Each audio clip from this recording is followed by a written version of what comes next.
Hello, everyone. Thank you for tuning in today. This is DLS Jr. with I Am Reunion with the third edition of the podcast. This is podcast number 3. And today we're talking about the importance of time and time management. I want to start off by reading a scripture from 2 Peter 3 and 8.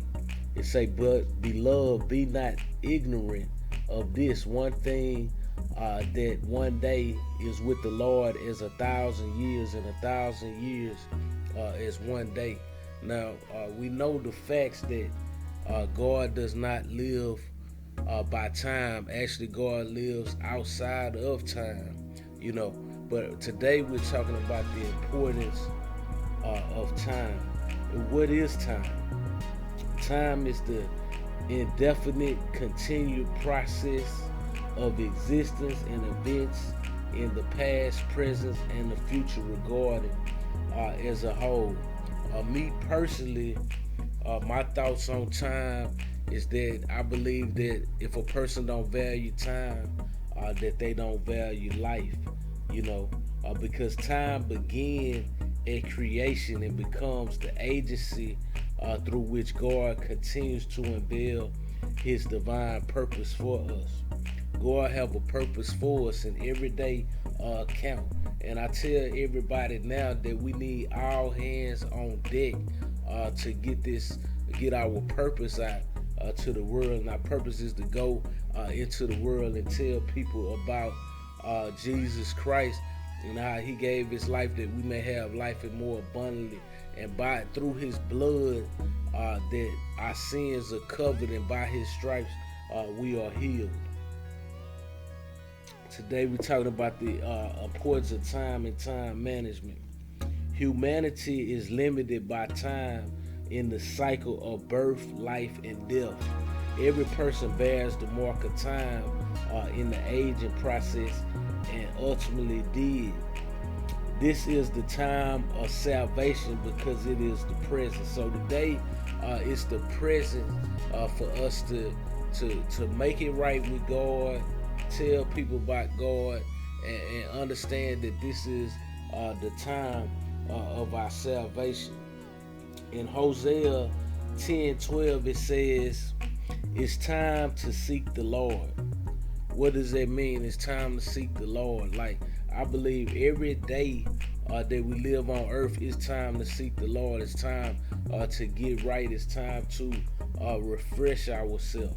We're talking about what is the importance of time to you. Are you a person that's always late?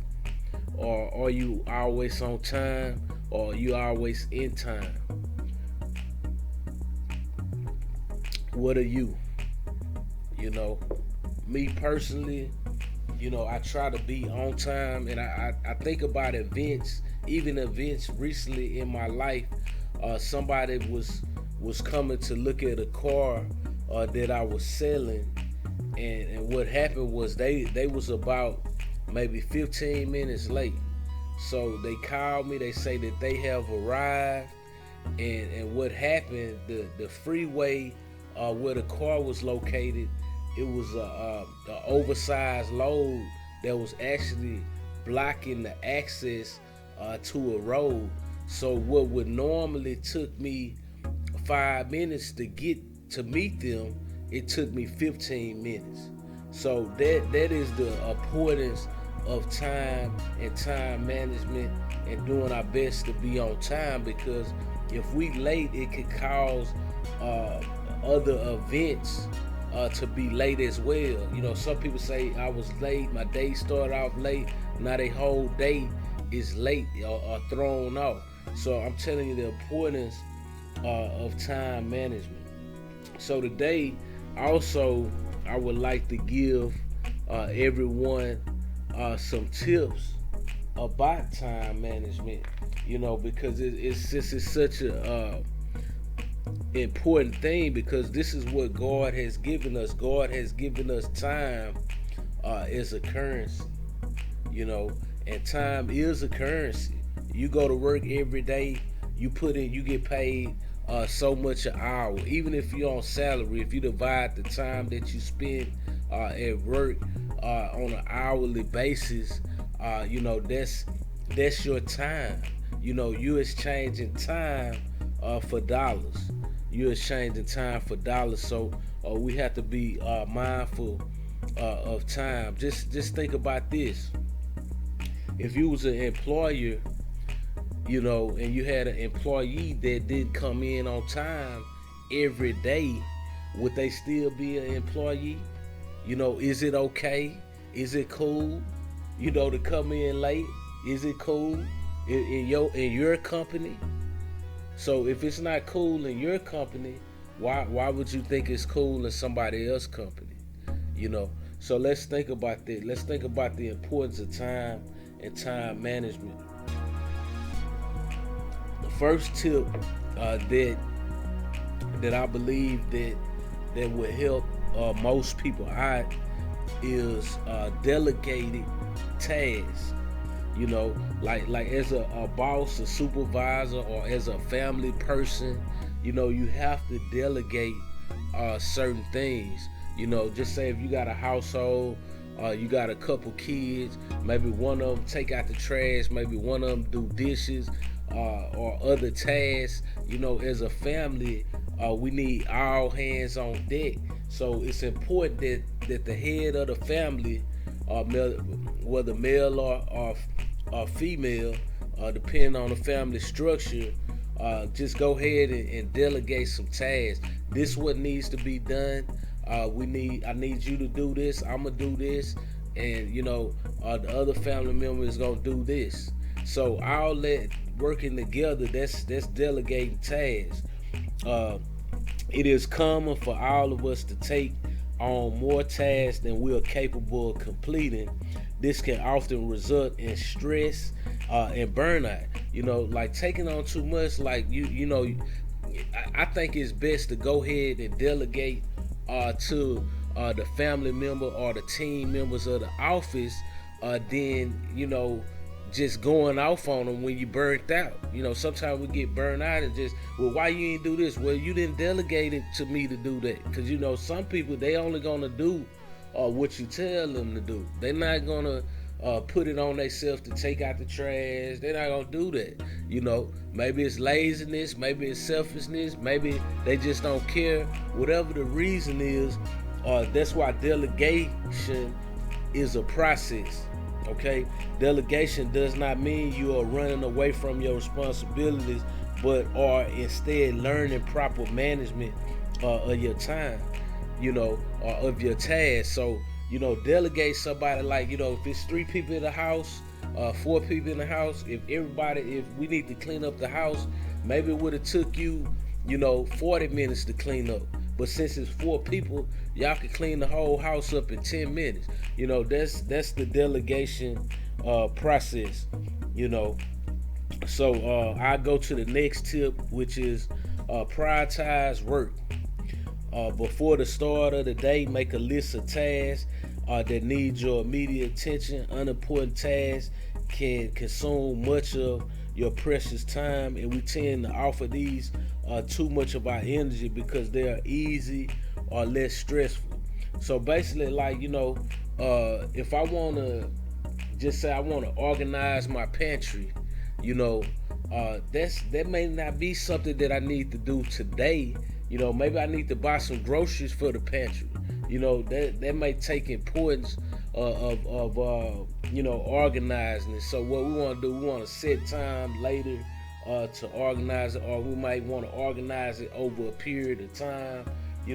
So what we have to do, we have to prioritize the work that we have to do. And just say you may have somebody, a plumber coming over, so it may be important for you to wash the dishes that's in the sink right now, because the plumber, will be there in a few minutes. So that's prioritizing our work. Identify urgent tasks that need to be completed on the day is critical to your productivity. Once you know where to put your energy, you will start to get things done in an order that works for you and your schedule. All right, so Let's prioritize our work. The next one we're gonna get into is create a schedule. Me personally, I have a schedule, and I just be honest. Sometimes it's hard to keep a schedule, but I try to stay with the basic, structure of the schedule. So that's one thing you want to do. Carry a planner, a notebook with you, and list all tasks that come to your mind. Being able to check off items as you complete them will give you a sense of accomplishment and keep you motivated. So, as we create these schedules and plan these things, and to be honest, it's just like setting goals. They say that, when you set goals, you only can obtain a goal that you can see. So if you write down the tasks that you can see, and you complete the task, or you complete the goals, that will help you in life, because you're more time likely to be able to complete something that you actually can see than the things that you can't see. Okay, so we want to make a simple to-do list before start of the day. Prioritize the tasks and focus on the essential. Make sure that these tasks are attainable too. If there is a big task you need to complete, make that the only thing on your list. You can push the others to the next day. So to better manage your time management skills, you may think of making 3 lists: work, home, and personal. All right. So, that's very helpful to be able to create a schedule to kind of schedule your life. And I thought about it. We can only people say I don't know the future, but you can know some of the future if you plan the future. All right. I just give y'all that little nugget. So number 4, what we want to do, we want to set up deadlines. When you have a task at hand, set a realistic deadline and stick to it. Once you set a deadline, it may be helpful to write it on a sticky note and put it near your workspace. This will give you a visual cue to keep you on task. All right. Try to set a deadline a few days before the task is due, so that you can complete all those tasks that may get in the way. What I do, just like in moving, what I try to do is, if I'm moving somewhere, I try to start packing maybe weeks before. Try to get some containers, try to get stuff organized, try to wash all the clothes. It's things that we need to do to prepare to set the deadline. So what we want to do, we want to be as organized as possible. And moving is a big situation, but however, if you do stuff over time, it will lighten up the load. Number 5, overcome procrastination. Wow, how can we overcome procrastination? And our body get tired, our mind get tired, we really don't want to do certain things. But procrastination is one of the things that has a negative effect on productivity. It can result in wasting essential time and energy. It could be a major problem in both your career and personal life. So avoid procrastination can be difficult for many. We tend to procrastinate when we feel bored or overwhelmed. Try to schedule in smaller fun activities throughout the day to break up the more difficult tasks. This may help you stay on track. So what I like to try to do, if I'm doing something I really don't like, either I just go ahead and just try to knock it out and focus and just knock it out as quick as I can, or maybe I break it up in 2 parts, have a great lunch, or I'll try to really do it as quick as possible, because I know it has to be done. Number 6, deal with stress wisely. We're talking about the importance of time and time management. So, deal with stress wisely. Stress often occurs when we accept more work than we are capable of accomplishing. The result is that our bodies start feeling tired, which can affect our productivity. Stress comes in various forms from different people, but some produce ways to deal with stress can include getting outside, exercising, practicing meditation, calling up a friend, participating in your favorite hobby, listening to music or a podcast. So for me, calling a friend sometime while I'm editing a project, to just have somebody to talk to, it will help kind of lighten the load or make it feel like I'm bringing them to work with me. Whatever it is, that I think that's calling up a friend. I think that's a very good way to help us in the area with dealing with stress wisely. All right, so I have a few more. Number 7, avoid multitasking. Most of us feel that multitasking is an efficient way of getting things done, but the truth is that we do better when we focus and concentrate on one thing. Multitasking hampers productivity and should be avoided to improve time management skills. Make use of to-do lists and deadlines to help you stay focused. This way, you can do better at what you're doing. Wait until you finish one before starting another. You'll be surprised by how much more you able to get done. So again, avoid multitasking. Now, I can kind of agree and kind of disagree with it, because sometimes I believe that we have to multitask to get stuff done, or like they said, for the kind of overcome procrastination. Maybe we'll jump on another project, and just kind of come back to that. So I don't too much agree with that, but for some of us, we cannot do a lot of multitasking.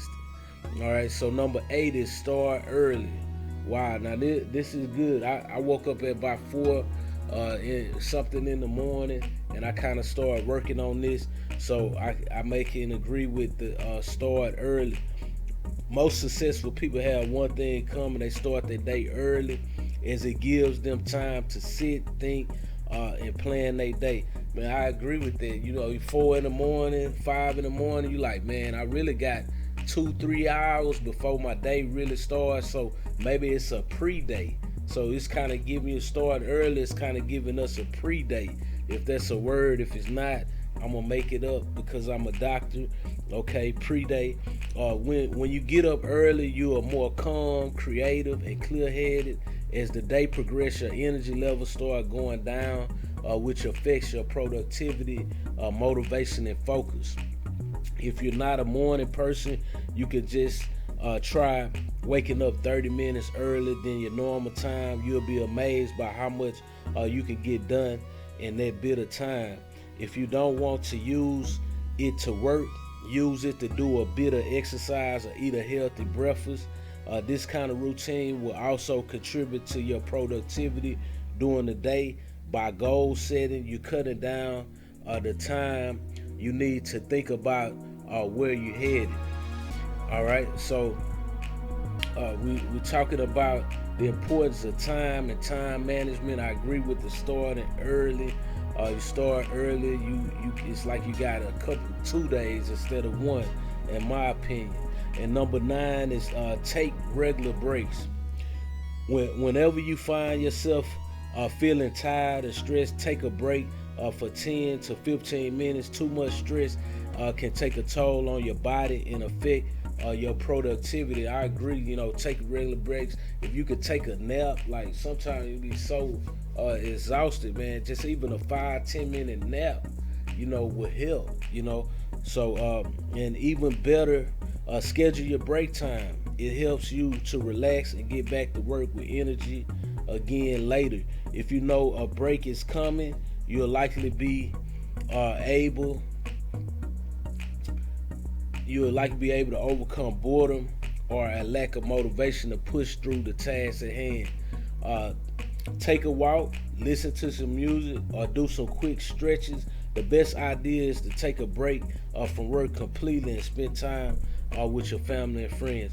And the last one is learn to say no.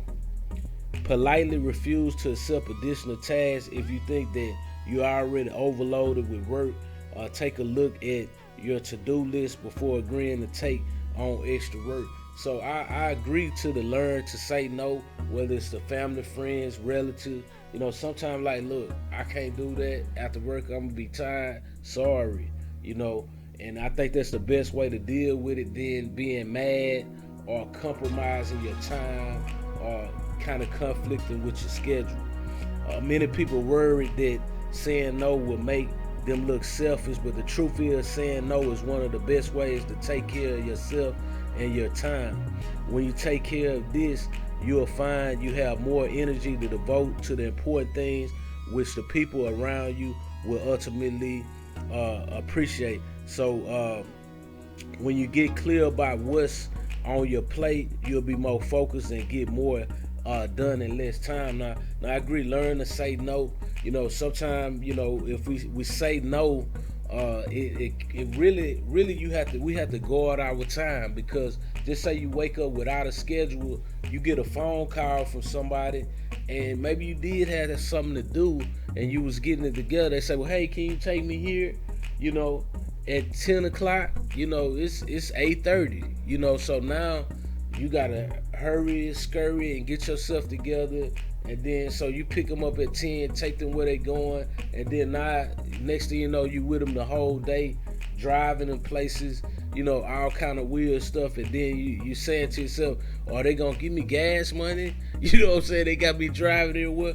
But this, I'm just talking from personal experience. Maybe you agree or not, But today podcast was more of an informative podcast about the importance of time and time management. So I'm gonna get off the podcast now. I appreciate you all for joining today. I'm DLS Jr. With I Am Reunion. Just letting you know that God is love and love is God. Stay tuned for the next podcast. But let's remember the importance of time and time management today.